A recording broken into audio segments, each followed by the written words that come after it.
তালের পিঠে বা পুলি পিঠে দেখতে যেমন লোভনীয়, খেতে তার থেকেও কিন্তু ভীষণ টেস্টি। না বানালে বন্ধুরা আপনারা কিন্তু বুঝতে পারবেন না। আসসালামু আলাইকুম, রেক্সোনা কুকিং অ্যান্ড ব্লগে আপনাদের সবাইকে স্বাগত। আজকের আমার রেসিপি পাকা তালের পিঠে বা পাকা তালের পুলি পিঠে। এই পিঠে একবার খেলে অন্য কোনো পিঠে একদমই খেতে মন চাইবে না, এতটাই টেস্টি আর নরম তুলতুলে। দেখে নিশ্চয়ই আপনারা বুঝতে পারছেন। তাহলে দেরি না করে আজকের রেসিপি বন্ধুরা শুরু করা যাক। ভালো লাগবে ভিডিওটি, না টেনে পুরোটি দেখবেন। প্রত্যেকটি ভিডিওতে আমার রয়েছে ছোটো ছোটো টিপস অ্যান্ড ট্রিক্স, ফলো করলেও কিন্তু আপনার রেসিপি একদম পারফেক্ট হবে। তাহলে কথা না বাড়িয়ে শুরু করা যাক আজকের রেসিপি। আমি একটা বড় সাইজের পাকা তাল নিয়েছি এখানে, আর এই রকম কালো টাইপের তালগুলো নেওয়ার চেষ্টা করবেন, তবে কিন্তু তালের যে কোনো রেসিপি কিন্তু আপনার ভীষণই কিন্তু ভালো হবে। তারপরে আমি কি করব, এই যে সবুজ অংশটা দেখতে পাচ্ছেন সেটাকে আমি ভালোভাবে ছাড়িয়ে নেব। দেখুন কত সহজে কিন্তু উঠে যাচ্ছে। তারপরে তালের যে চোকাগুলো সেটাকে ছাড়িয়ে নিয়েছি। এই তালটা 4টে আটি বেরিয়েছে। আমি এই আটিগুলোকে প্রথমে 10 মিনিট পানিতে ভিজিয়ে রেখেছিলাম, হালকা পানি দিয়ে, যাতে আটিগুলো একটু নরম হয়ে যায় এবং ঘষতে সুবিধে হয়। আমি এখানে ঘষার জন্য আজকে গ্রেটার ব্যবহার করেছি। গ্রেটারে কিন্তু খুবই সহজে অল্প সময়ের মধ্যে কিন্তু পাল্পটা বের করা যায়। তাহলে আমি সবগুলো আটিগুলোকে আমি ভালোভাবে ঘষে নেব গ্রেটারের সাহায্যে। দেখুন কিভাবে আমি ঘষছি, খুবই অল্প সময় কিন্তু লাগে। এই যে কত সুন্দর হয়ে গেল ঘষা, দেখতেই পাচ্ছেন। সবগুলো আমি একই রকমভাবে আমি পাল্পগুলো বের করে নিয়েছি, একটা বাটির মধ্যে নিয়ে নিয়েছি। এইবার এই পাল্পটাকে ছেঁকে নেব। যেহেতু আঁশ থাকবে অনেকগুলো, তার জন্য একটা বাটির মধ্যে স্ট্রেনার বা ছাঁকনি নিয়ে নিলাম। তারপরে যে পাল্পটা রেডি করে রাখলাম সেটাকে আমি ঢেলে দিলাম, দিয়ে ভালোভাবে এখানে ছেঁকে নিয়েছি। তবে সবগুলো পাল্প আমার আজকে ব্যবহার করব না, আমার লাগবে না। এখান থেকে আমি এক বাটি পাল্প নিয়ে নেব। সে বানানোর জন্য আমি গ্যাসে একটা কড়াই বসিয়ে দিয়েছি। এইবার এই কড়াইয়ে আমি দিয়ে দেব 1 বাটি তালের পাল্প। সবগুলোকে ঢেলে দিলাম।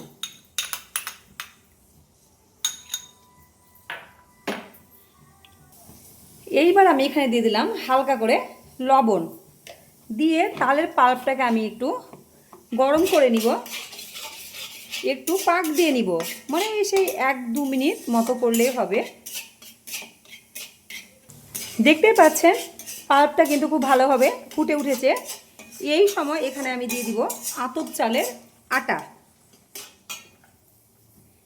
সবগুলো আটা একবারে ঢেলে দেব না, যতগুলো লাগবে অল্প অল্প করে আটাটাকে আমি দেব আর মেশাবো।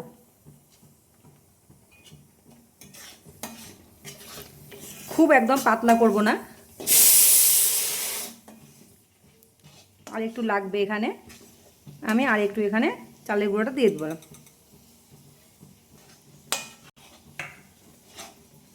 কতগুলো ব্যবহার করেছি আমি ভিডিও শেষে কিন্তু অবশ্যই আপনাদের কিন্তু বলে দেব। এই দেখুন শক্ত হয়ে গেছে, ডো টাইপের হয়ে গেছে। এইবার আমি গ্যাসের ফ্লেমটা অফ করে দিয়ে একটা থালার মধ্যে ঢেলে নেব।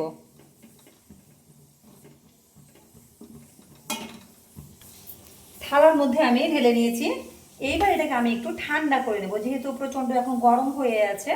এখন এটা কিন্তু মাখা যাবে না, হালকা যখন ঠান্ডা হয়ে যাবে তখন ভালোভাবে হাত দিয়ে এটাকে ঠেসে ঠেসে কিন্তু মেখে নেব। অনেকটাই বেশ ঠান্ডা হয়ে গেছে। এইবার আমি হাত দিয়ে ভালোভাবে এটাকে একদম মানে মোলায়েম করে মেখে নেব। এই দেখুন কত সুন্দর করে সফট করে আমি ডো রেডি করে নিয়েছি, দেখতে পাচ্ছেন। এই দেখুন কতটা সুন্দর হয়েছে। মাপ যদি ঠিকঠাক থাকে তাহলে অবশ্যই কিন্তু পারফেক্ট হবে, এটা মাথাতে রাখতে হবে অবশ্যই। এইবার এখান থেকে আমি ছোট ছোট করে গুলি করে নিব, পুলি পিঠের মতো। এইখান থেকে এতটুকু করে নেব, এরকমভাবে। আপনারা চাইলে ছোট বড় যে যেমন পছন্দ করেন সেই হিসেবে কিন্তু অবশ্যই আপনারা সাইজটা করে নেবেন।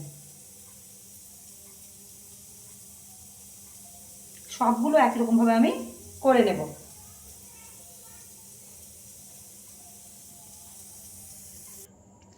এই দেখুন সমস্ত গুলি করা আমার হয়ে গেছে, করে নিয়েছি। আর এর ভেতরে একটা পুর লাগবে, আমি পুরটা রেডি করে নিয়েছি আগে থেকে, সেটা আমার দেখানো হয়নি আপনাদেরকে। এই দেখুন এটা বাড়ির তৈরি পুর। আমি হাফ কাপ গুঁড়ো দুধ আর হাফ কাপ গরুর দুধ মিক্স করে আর হাফ কাপ নারকেল কুড়া দিয়ে এই পুরটা আমি রেডি করেছি বাড়িতে। ভীষণই টেস্টি এই পুরটা, অবশ্যই অন্য সময় আমি আপনাদের সঙ্গে শেয়ার করব এই পুরটা। এইবার এই গুলিগুলো একটা করে নেব, একটু হাতে শুকনো আটা একটু লাগিয়ে নেব, এইভাবে বাটি করে নিব। এই যে এইভাবে বাটি করে নেব, দিয়ে এখান থেকে পুরগুলো একটু করে নেব আর বাটির মধ্যে ভরে দিব। নারকেল দেওয়ার জন্য কিন্তু ভীষণই টেস্টি হবে এই পিঠেটা। দিয়ে এটাকে সিল করে দেব। খুবই সহজ একদম, নিশ্চয় দেখে আপনারা বুঝতে পারছেন। এই যে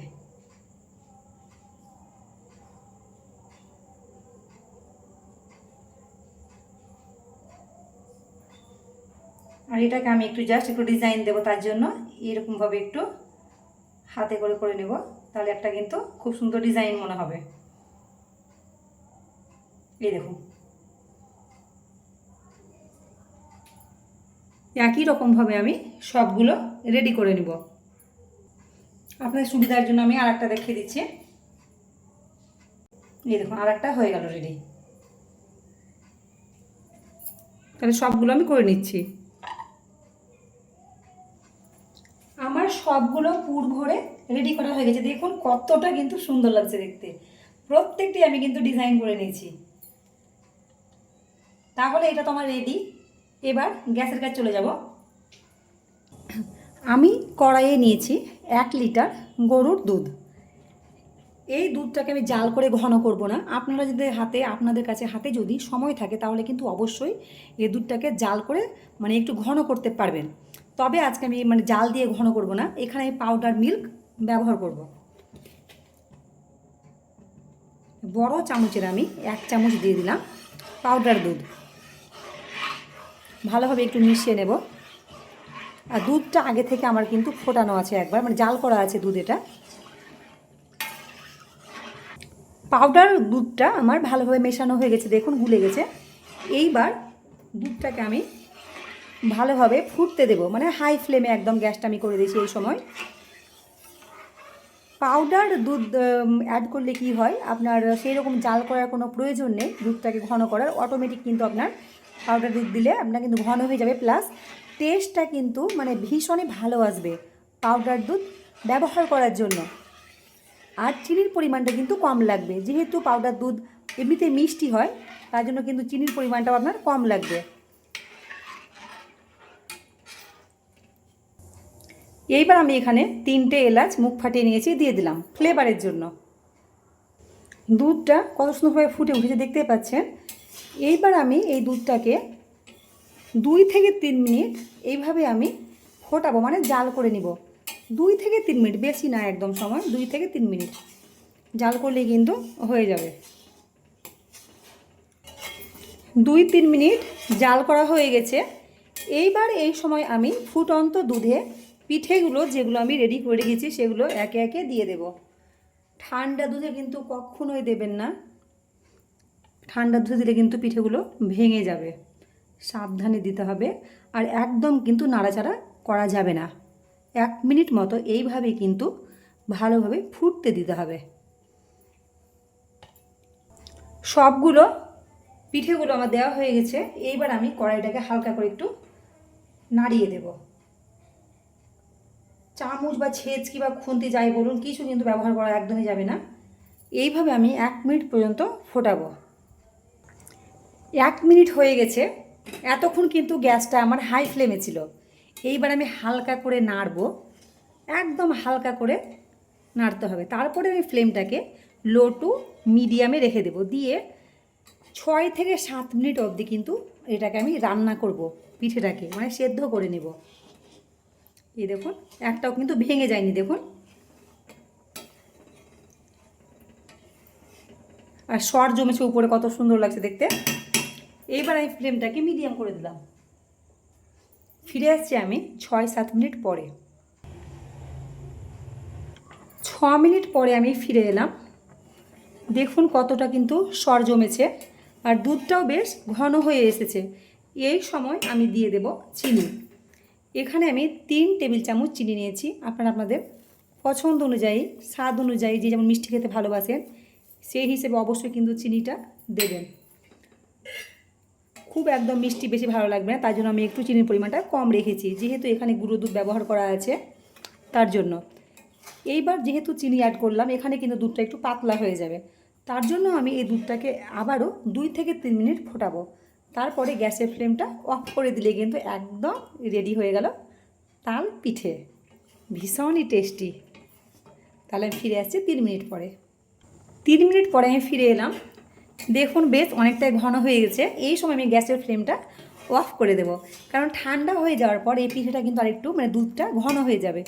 তাহলে এই পর্যায়ে আমি গ্যাসের ফ্লেমটা অফ করে দিলাম। একটু ঠান্ডা হয়ে যাক, তারপর আমি একটা বাটিতে সার্ভ করে দেখাচ্ছি। এবার আমি একটা বাটি নিয়েছি, বাটির মধ্যে পিঠেটা ঢেলে নেব।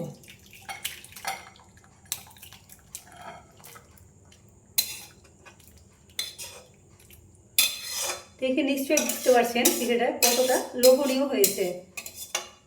এটা ঠান্ডা হয়ে কিন্তু আরেকটু জমে যাবে, যেহেতু এখনও কিন্তু হালকা গরম রয়েছে।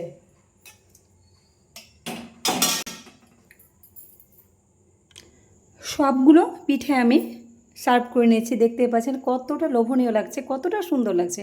তাহলে বন্ধুরা, আজকে আমার এই রেসিপি আপনাদের কেমন লাগলো অবশ্যই কিন্তু জানাবেন, কমেন্ট করবেন কে কোথায় থেকে দেখছেন।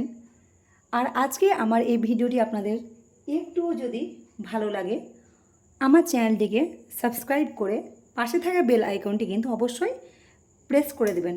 তাহলে আমি যখনই কোনো নতুন ভিডিও দেব তখনই আপনাদের কাছে কিন্তু নোটিফিকেশান চলে যাবে।